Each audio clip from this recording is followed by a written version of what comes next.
Cade, this is the sort of the final conversation on this series of conversations you and I have been having for the last few weeks on more of the qualified side of what is money. So walking through this, we have the flow chart through which we analyze financial decisions and come to conclusions as far as actions to take, and that flow chart being values, goals, decisions, and actions. So today's conversation is focused on the action side of things. And once we've wrapped up this series, we'll move in more to the qualified side of money. So like money as a means of organizing economic activities. But for right now, money being more of a means of communicating what it is that what it is that you value. So yeah, today we're going to talk through specifically taking action. And if you haven't listened to the other conversations, we've already had conversations on establishing values, establishing goals, making decisions. Then finally, again, today we'll be talking about taking action. So let's jump into the conversation of how do we take action. And as you actually had mentioned this before we started, and we say this all the time to clients, is if we've done a good job on the first part of articulating what's important to us, and then tying in goals related to those values, and then have already preemptively thought about probable decisions and how we want to react and respond to those decisions that come up, then by the time it actually comes to taking action, that should be theoretically a simple thing to do. Now, it's not necessarily always easy per se, but we've done most of the work. Now we just do it. So yeah, let's jump into that. You have any thoughts or anywhere in particular you want to start at? No, I mean, I was thinking before you said it about what we talked about before we started recording, as far as the taking action should theoretically be the easiest part if you've done the other steps. But no, I don't have anything else. We can start wherever you want. Sweet. Well, it's interesting when we think of actions, the impact that the actions have. And obviously like your actions are consequential. And there's two drastically different types of actions. And those being, for the purpose of this conversation, we'll talk about small actions that compound, and then big, like this sort of goes in the decisions conversation, but like big one-time monumentous type actions and how those like fork in the road type actions. Okay. But let's start off with talking through the small side of things, because even having a good track record of small decisions will allow you, when it comes to those big decisions, to be able to process through those better, ideally. I guess if you've done a good job on the small ones, at least if you stewarded those well, when you come to big decisions, you should be ready to step up to those. There's a book I read a few years ago, and actually sort of reskimmed it in preparation for this. It's called The Compound Effect by Darren Hardy. And I mean, the premise of the book is the idea of small actions compounding over a prolonged period of time. His equation is essentially like small actions times consistency times time equals radical results. Hmm. So we can't expect for you do something small one time and this drastic impact, but rather these micro decisions and the compounding impact it can have over a prolonged period of time. You mean like small decisions as simple as it makes me think of, we've all heard, like, get up first thing in the morning to make your bed, like start your day with some kind of productive action, and then that generally would lead to more probability that you're going to continue taking action and being productive throughout the rest of the day, like a compounding effect of these small productive actions. Is that what you're referring to? Yeah, like small things you do, like the small things of taking action consistently over a prolonged period of time. So let's put it in a simple way. So contributing to your company's 401k plan, even if it's quote unquote just doing the company match, let's call it 3%. You just do that consistently, that can compound drastically over a prolonged period of time. I should have come with these numbers prepared, but are you familiar with that whole thing of like, would you rather have $1 million or a penny that doubles every day for a month? Yeah, I don't know the specific numbers, but I'm familiar with that study or that story, and it's like, I forget what day you by day 30 you've got just way more than $1 million. Exactly. So that's the premise of this compound effect. Is like like these small, consistent compounding uh, factors that can have these gigantic impacts over a prolonged period of time. Obviously, going from 1 penny to 2 pennies to 4 pennies is not giant, but the compounding impact of these decisions you make eventually can lead to massive consequences. Yeah, I looked it up quickly here. So starting with a single penny and doubling it every day for 30 days results in almost $5.4 million at the end of that 30 days. There you go. That's all you have to do is start with a penny and just double it every day. Like, why don't we all just do that? Easy as that. There's your retirement Oh gosh. Okay. Well, starting tomorrow. plan. Well, that also feeds into like these small. Again, we'll call them. Well, you have these choices you make or decisions for the purpose of our verbiage, value, goals, decisions, actions. So these small decisions or choices you make influences the way that you behave. So your behavior done over a consistently over an amount of time then translates into habits. And then Mhm. you have those habits, then you can carry those habits over a prolonged period of time, then sort of starts defining in a sense like your character. And I mean, heck, habits themselves. Everyone has habits. I've been pointing out. I actually sort of did this on purpose. Is whenever if you're watching me, whenever I'm thinking, I tend to sort of trigger like double tap trigger my fingers as a means of like making sure that I have a nervous, like not a nervous tick, but some sort of outward expression of a, hey, I'm thinking that isn't weird, but also doesn't seem like I'm just zoned out. So that's a habit I created purposely that now sort of it tracks my head to say, hey, like body, you're on autopilot. All systems are go on the cerebral side of things. And the listener also knows that I am there. I'm not just spaced out. So Yep. that's a habit I created purposely.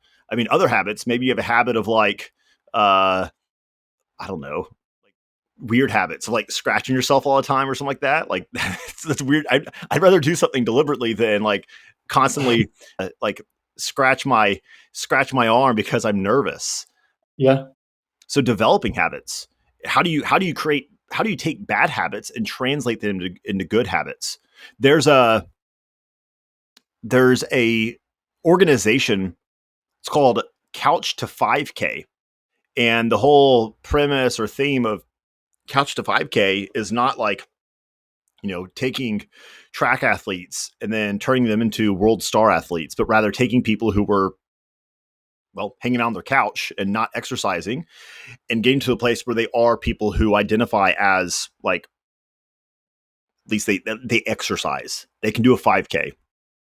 So instead of saying, hey, you've been a lazy bum for the last 9 years after you got out of college, and hey, you're in your early 30s now and you're putting on the pounds, it's time to go run a marathon. You're trying to slowly introduce habits. So day one of Couch to 5K is like set your alarm. Day two, set your alarm, get up and go put on your shoes. Day three, you get up, you go put on your shoes, and you step outside. Day four, get up, put on your shoes, step outside, run to the end of your block. And that's it. And you're slowly building these behaviors that then translate into habits that then compound over time to you've in a sense formed your identity as someone who they get up in the morning. They don't hit the snooze. They don't sit on the couch. They become a runner. But it's these small decisions you have to make and actually taking the action itself. I always thought that was pretty neat. Yeah, I'd imagine you have to be pretty purposeful about how you approach that because if you try to go straight from couch to 5K and you strap up your shoes and go outside and start running and you get halfway down the block and you can hardly stand up because you're so out of breath, like you're probably going to get really discouraged and feel even worse about yourself than you did before you started, and now you're not going to keep doing it. So yeah, that making really small impactful decisions every day, yeah, that's huge. Yeah. And giving yourself grace and allowing for time uh, for momentum to build. So Yep. momentum builds slowly at first, but then it accelerates from there.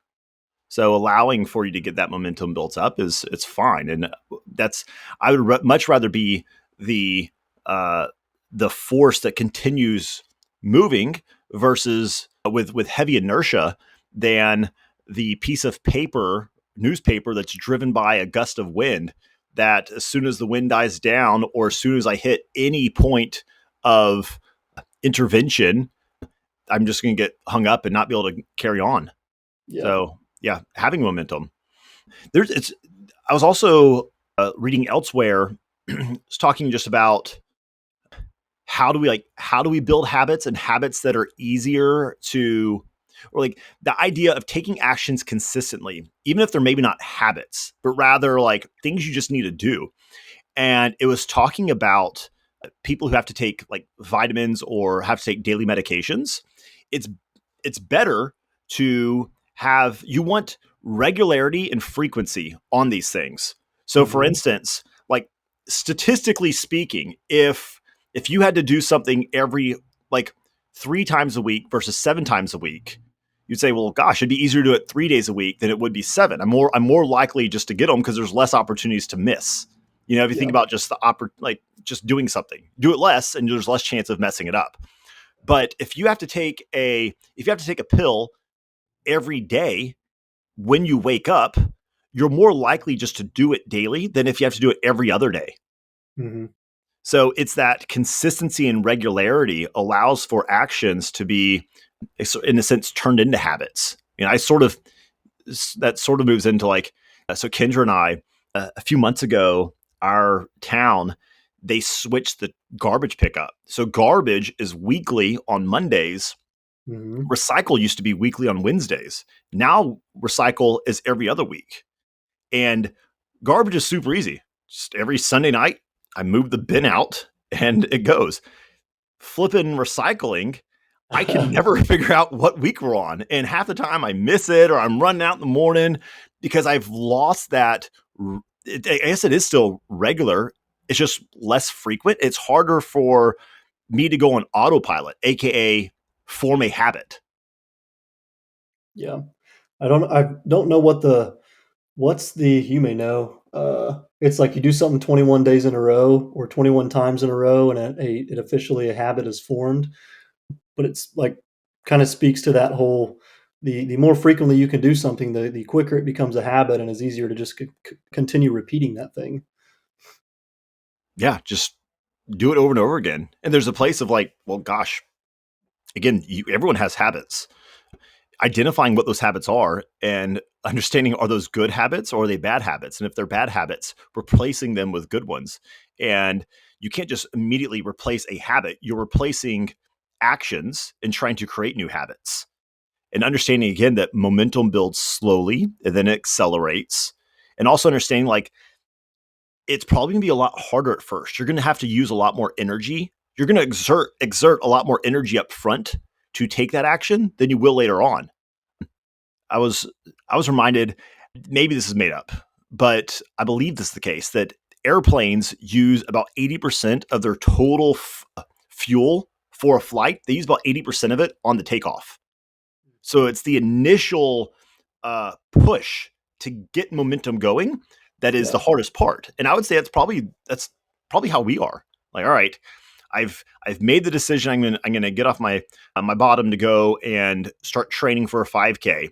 It's the initial setting the alarm those first couple days. Then after a while, it's on autopilot, and you actually enjoy it. You enjoy yeah, getting up. It's part of who you are, and yeah, at that point, you're on sort of coast. yeah. It makes sense. I keep thinking in my head an avalanche as I'm picturing these scenarios you're running. Like at first, it starts off probably pretty small at the very top of the mountain. A little bit of snow starts to slide, and then all of a sudden, that momentum just carries into this massive amount of force that's moving down the mountain, taking out trees and anything in its path. Um, that's what I keep thinking of. Yeah, classic snowball, Yep. snowball and Yep. avalanche. Yep. What are other things? When I was thinking about this, like, all right, what are other things that impact our ability to actually take the actions that we want to take? Again, a lot of issues come about when we have incongruency between our words, so what we say we value, what our goals are, and then somewhere between values and goals and then actions, there becomes this misalignment. We could argue is that the decision, it is a decision, it's also actions in this flow chart that gets sort of muddied. But how do we have this inconsistency there?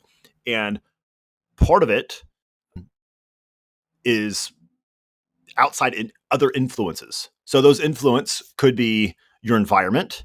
So we talked about this in our prior conversation on making decisions and how a lot of times decisions could be put on autopilot, like changing your actions.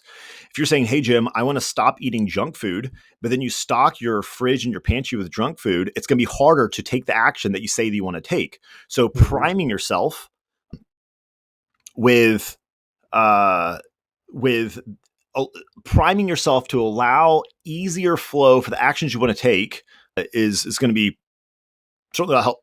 It's very helpful.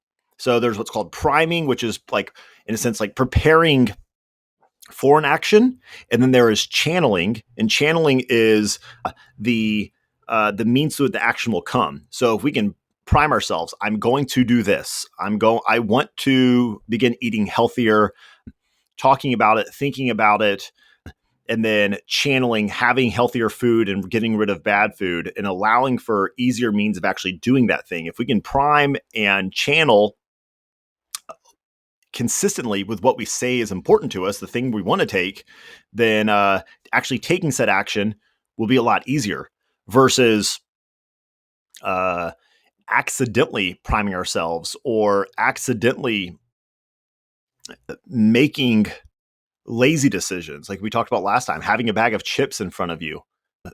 You can accidentally keep eating chips, but your autopilot is simply to eat as many chips that's sitting in front of you. So you've primed yourself and you've channeled yourself to a way of making decisions you don't really want to make. Yeah, that takes like first you have to actually pause and recognize how you're taking action today and what factors you're using to influence the actions you're taking. Like if you're just taking random action, then it's a lot more difficult to step back and analyze like what's happening here. So just being mindful and aware of how you arrived at the action that you're taking, that's so important. Even there can be things that are subliminal that are impacting the decisions you make. So, for instance, I was reading about this, and it was saying there's a study that was done a few years ago, and it was over car sales. And instead of like pushing for a strong sell to people, they would simply ask a question as a primer. So they would ask a large group of people, "Do you intend to buy a new car in the next 6 months?" Just by asking that group of people that question, their car sales increased by 35%. So you're priming that person, planting the seed of maybe I will need a new car soon, Yeah. versus that being out of your mind. I don't think about a new car, but suddenly, hey, do you think you're going to buy a new car? Do you intend on it? Maybe I could. You've introduced this outside factor, so even considering what is influencing the decisions you're making Yeah. so that could be bad if you don't need a new car, or maybe you're buying a car that's more expensive than you should buy, or maybe it's just not aligned with what's important to you. But also, there was another study to show like how do you get people to start flossing more. And the question was not, hey, you need to floss, or there wasn't a command to floss X amount of times, but rather uh, it was a priming. So they would simply ask, how many times do you anticipate to floss your teeth this week?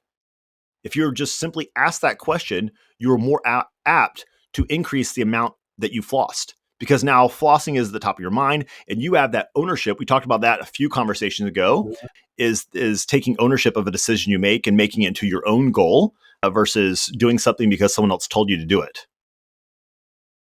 So just understanding how you're impacted by your environment. Also, we could argue if it's part of your environment, but would also be like the people you're around. So, Mhm. I mean, gosh, we're all obviously we're familiar with keeping up with the Joneses. Yeah. Big problem with like social media is the Joneses used to be the people like what across the street and next door, catty corner from you. You had a few Joneses. I don't, you only knew so many Joneses. Now the Joneses is like anyone on any social media resource that you choose to partake in. So Yeah. now we have like thousands of Joneses instead of six. Yeah, that's really tough. That whole comparison game, social media is so toxic in that way, or can be toxic in that way. Um, but I think that really comes down to, like, you see people doing these things. Number one, who knows how much of what they're posting is reality versus just this facade. But you get on social media and you see people doing these things that all of a sudden you think you want to do the things they're doing, but maybe what they're doing isn't even rooted in something you value at the end of the day. You're just doing it because you see someone else doing it. So again, coming back to, just stop, go to that first step of like, let's find out what's important to us. Because then if you really have a solid understanding of what you value in life, you'd be less tempted to try to keep up with the Joneses, because the Joneses probably have completely different values than you. Um, just makes it easier, I think, to Maybe it was keep you on track. it might be Morgan Housel. I read it a few years ago and took a note on my phone because I thought it was a good quote. It said the Joneses aren't nearly as happy as you think they are. Yeah. Also, with like, how your peers impact you, in a sense, sort of like the environment, it can be sort of subtle. So, I mean, I'm not going to name names, but I've certainly noticed this with like friends of mine from when we were in our like teens and 20s. A lot of my friends have gotten out of shape, and it's honestly it's sort of frustrating. And if maybe you've noticed this, if you're out of shape, typically people who are out of shape have friends and family who are usually out of shape as well, versus Yeah. people who are in good shape are surrounded by people who are in good shape. Yeah. So being aware of how you're being impacted by your surroundings. I had to call some friends out. I was like, hey, man, when we were 20, we used to talk about being able to play football with our kids when they were 18. Your kid's 2 and you're already too fat to be able to go and play football. Like, what are you going to do for the next 16 years to be able to change that? I'm not mad at you for being out of shape. I'm calling you out for, I know the way you are right now would be disappointing to yourself a few years ago, and you're letting yourself down for what you said is important to you. And it creeps in. You're surrounded by people day after day who are out of shape. That becomes normalized. Now you're out of shape. You can't go play football with your 2-year-old, let alone when they're 18. Like, they're going to be more athletic, and you'll be at this rate way less. And it's that what you're surrounded by. There's also a study I looked at. If you eat, so if you sit down and you have a meal with one other person, people tend to eat 35% more than if they had eaten alone. So just having a meal with someone else, maybe that has to do with like, maybe you're occupied, so you're having a conversation, you're just talking and Mhm. whatever, you're excited, you draw out the meal, maybe you draw out the meal longer because you want to sit there and like really chat it up, versus on Yeah. your own, it's just like, you're just eating for the calories. Mhm. And then, so by yourself versus with one other person, 35% increase. By yourself, and then to a group of four or more, the average person eats 75% more. And then you have a group of 7 or more, the average person eats 97% more. So Wow. just again, it can be subtle, like these influences around you. Now, on the other way, you can have these nudges. Again, nudges being these outside factors that influence you to take certain actions, and nudges can be good or bad, and you can be nudged the other way. So for instance, let's say you go to lunch with your aunt, who is a like picky eater, and she just eats kale salad with balsamic, and that's all she'll eat. Like, Mhm. you're probably not going to sit down and have a bunch of appetizers and a porterhouse and then dessert. That'd be weird. You'll probably tend to have a lighter lunch. So, you'll probably eat less around that person. You'll be nudged in the other direction. Now, that's assuming your aunt has high convictions on how she eats, versus allowing you to step in. You're like, hey, I'll take the molten lava cake and a large fry and blah, blah, blah. And so they're like, you know what? That sounds great. So you can influence one another based off of convictions. So you don't have to be a victim of your surroundings, but you do need to be aware of how it can impact the decisions you make and the actions that you take. And again, going back to what you're saying earlier, like that is of high priority. It's just to pause, say, hold on, what is important to me? What am I trying to do? How is this going to impact what I'm doing right now, the decisions I'm making, and actually taking action in line with that, versus just like, I don't know, going on autopilot and maybe eating more or less than you actually wanted to. Maybe you should eat more. Maybe you're bulking up for, you're trying to put on a lot of muscle, and now you sit down to lunch with your aunt and you eat a salad, it's like, man, you should have eaten more calories that day because you're trying to bulk. So Yeah. being aware of what are you actually trying to achieve. Yeah. Slide your table over to the stranger's table next to you. Now you're eating with four people and you're going to eat a lot more. There you go. It's easy as that. No, it makes sense. Like, and these are small, simple examples of like if you in these little areas, something as simple as recognizing how your eating habits are different depending on the size of the party you're eating with. Like as you start to recognize and change your actions based off this information, like that will, as you mentioned before, those small decisions will start to compound and you'll be more aware of these outside influences on bigger decisions. So it'll just help you take more consistent action and more meaningful action on other things as well. Sometimes we talk about habits and building things and doing things and trying to curate a way of doing stuff. It's like sometimes you just have to do hard work. And again, we could say that like maybe that has to do with the 80% fuel up front that I talked about earlier. But sometimes just like, dude, you just got to do it. You have to, the book, there's called a book called Eat the Frog. And it's just like doing the hard thing early in the morning. Get up, you eat the frog. Yeah, sometimes you just have to do things. Whether or not you want to do it, just be an adult and do it. Heck, Yeah. even if you're a kid, like my kids all the time, like I don't want to make my bed. It's like your life is not dictated based off of just what you want to do. Sometimes you Yeah. just have to do things. When I was in college, I try to trick myself to do things by finding the motivator that's most likely going to make me do the thing that I want to do. Mhm. I don't know if I said that right. I try to find what's going to motivate me best in order to take the action I want to take. And sometimes that motivation is a carrot. Sometimes that motivation is a stick. And I'm going to introduce the most obvious carrot or stick that I can to continue taking action. And this goes back to our prior conversations on this is like taking like regularly making decisions, taking consistent action. Yes, you can set goals, but you probably need to have like micro goals inside of it. So when I was in college, I was a really bad student.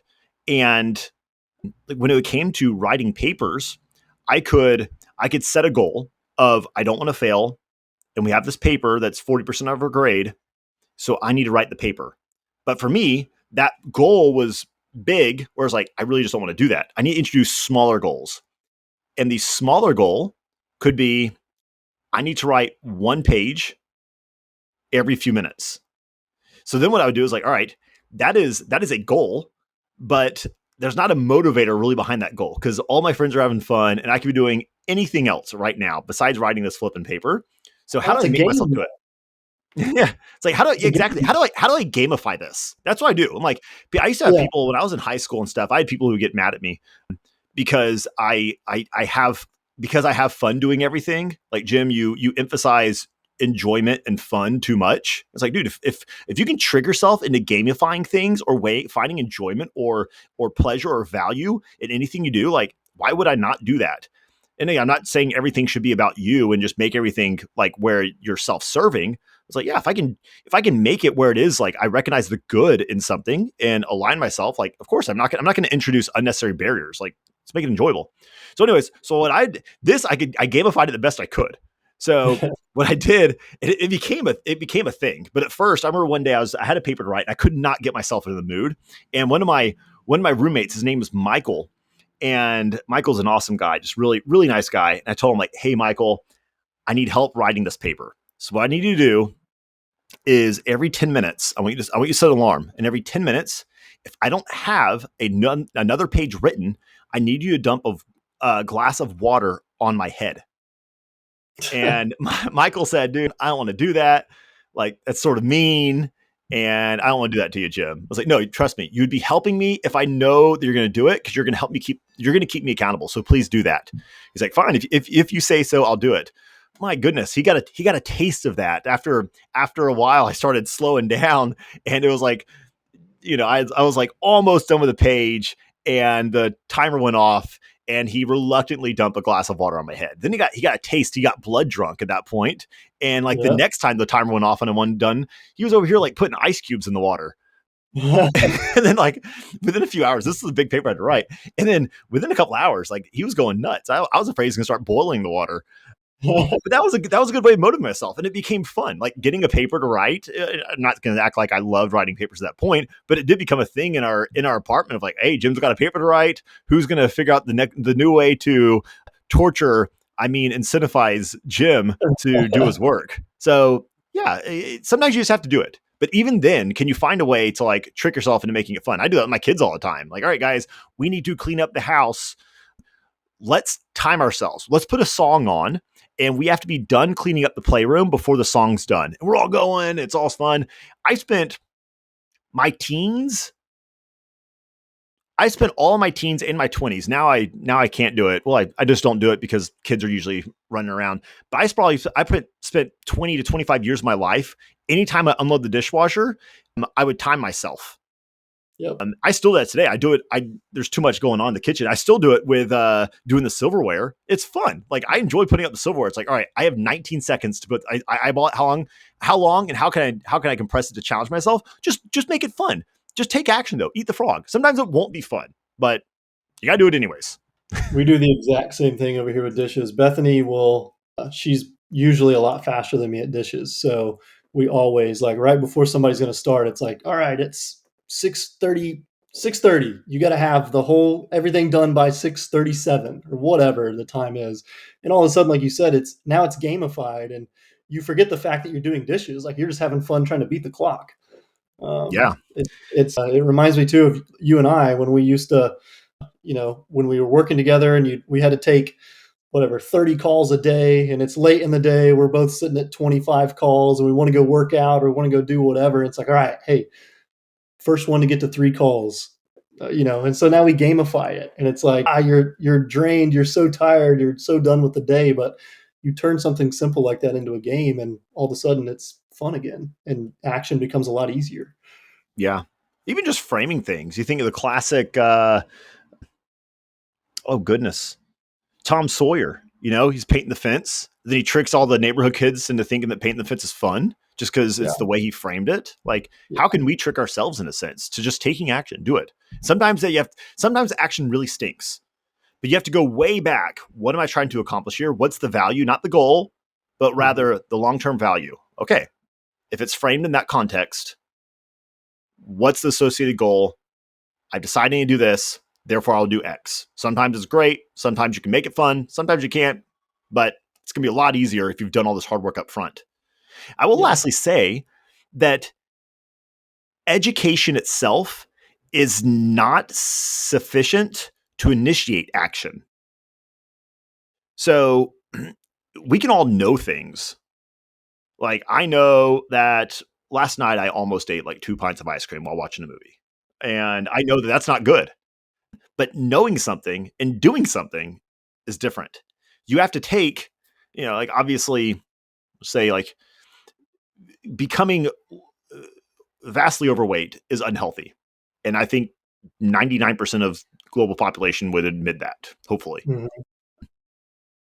Most people know it, but there's a difference between knowing it and doing something about it. And that's taking the conviction upon yourself. Like, okay, this comes back, like, I mean, you and I were both Christians, and we could argue, like, there's a difference between, as a Christian, believing that there's God, Jesus Christ is the Son of God, he is God, he died for us, rose again, all these things. You know those things. And we would say, as Christians, we would say that, well, goodness, even Satan knows that. Even, the angels and the fallen angels and Satan knows who Jesus is. They know that he died on the cross and rose again on the third day, and he is God. But there's a difference between knowing it and submitting to that. Yeah. And saying, okay, to finish that analogy, it's like, okay, I don't just know it in my head. I've accepted that and said that your will be done. You are Lord, and it's your way. I come under you. So we can say, like, all right, I'm overweight. Overweight's bad. That's not sufficient to take action. You have to say, like, all right, I need to take some sort of form of ownership in order to initiate the need to take action, or at least not the need, the means of taking action there. I don't know. You have any thoughts there? Would you say that lack of knowledge or lack of education is usually enough to completely hinder action? Hmm.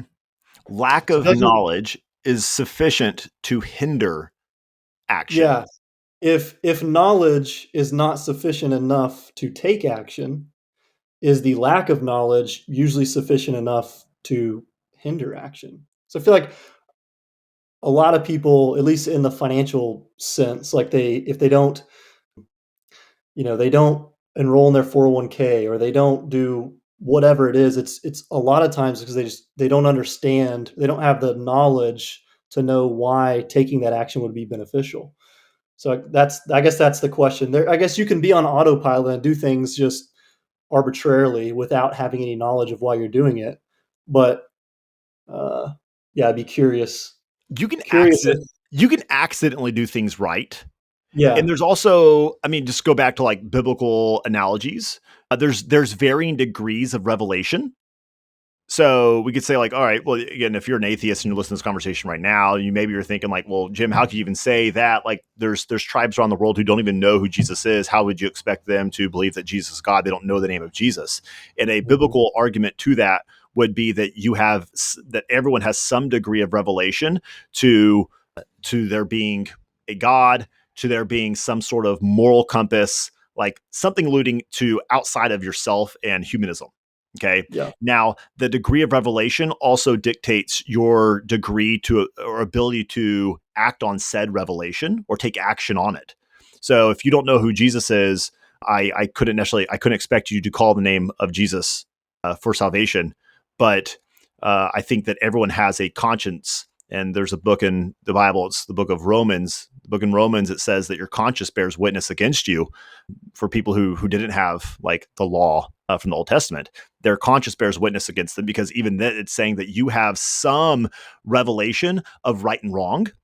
mhm, Therefore, the fact that you even know that has you have some ability to take action. So going back to like yeah, a financial thing, you can accidentally take the right actions.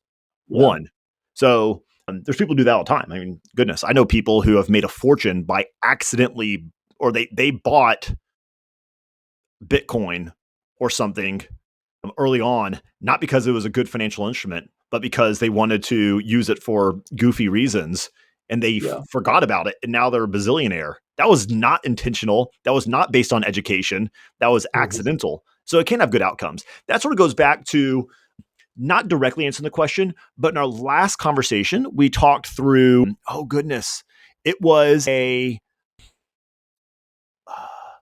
resulting. Do you remember resulting? Annie Duke talked about that. So resulting is making sure you're not equating the quality of a decision by the quality of outcome. And the illustration I used for you last time was, Cade, you're running late to somewhere, so you run a red light and you don't get an accident and you make it to your place on time now.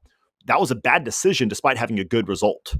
yeah, Okay. So we want to make sure we're not falling prey to resulting, but also we want to make sure that we're not, again, pigeonholing ourselves into becoming a uh, I don't know what's the word I'm looking for. You a victim of lack of knowledge. yeah, It's interesting now. Like even like in the financial world, financial planners, brokers, people like that in the industry used to be the gatekeeper to information. That's why you'd have mhm, to have like a stockbroker. Like, hey, what's fun? What's the market doing, and what fund should yeah, I buy?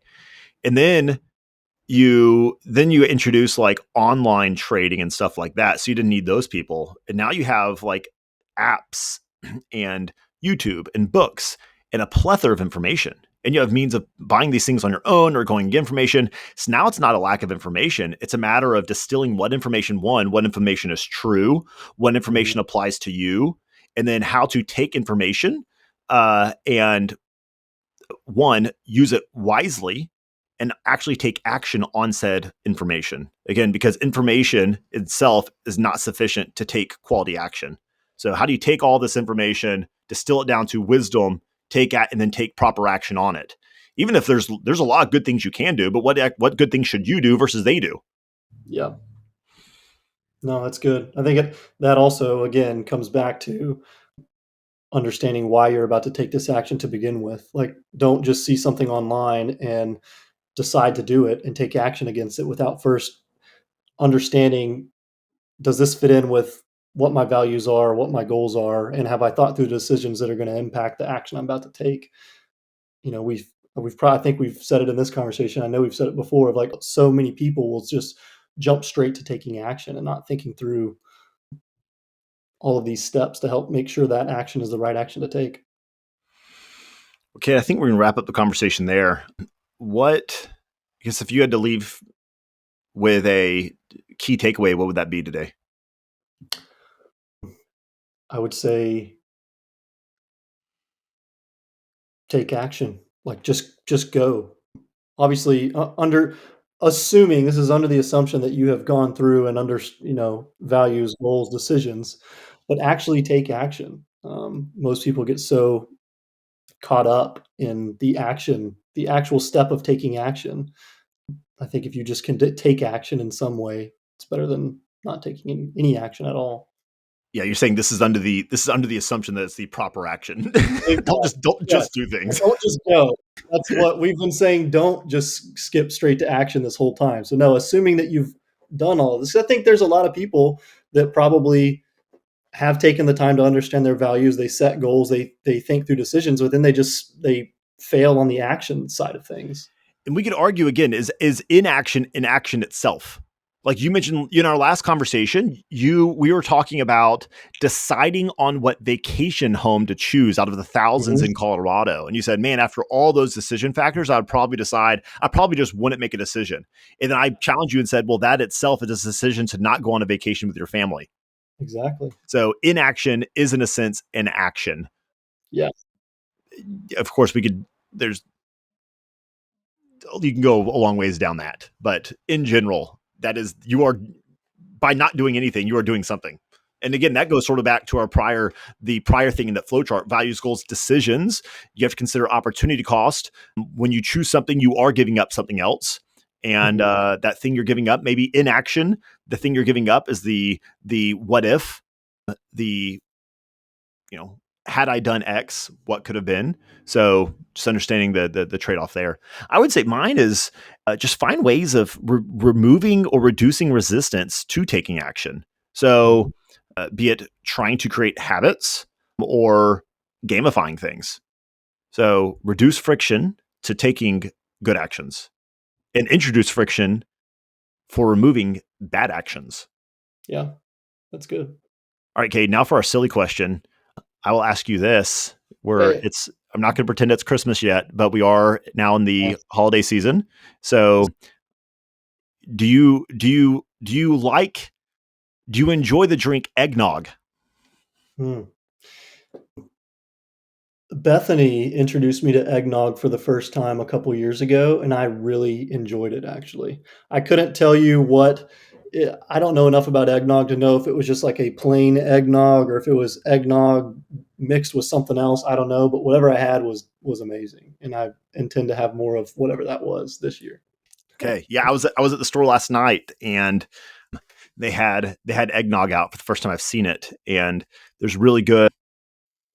Oh goodness. Well, anyways, can't think of the brand. There's a kind of eggnog that's really tasty, and they had 4 of them, so I bought all 4. I checked it's good till February, so I bought all 4 cartons they had just to have it stocked up, because I think it was last year I bought like one at a time and ran out by like mid December. So Yeah, I'd have to ask ooh, what I had. Promise Land, they make awesome chocolate milk, but they have really good eggnog too. Ooh, promising. I can write it down.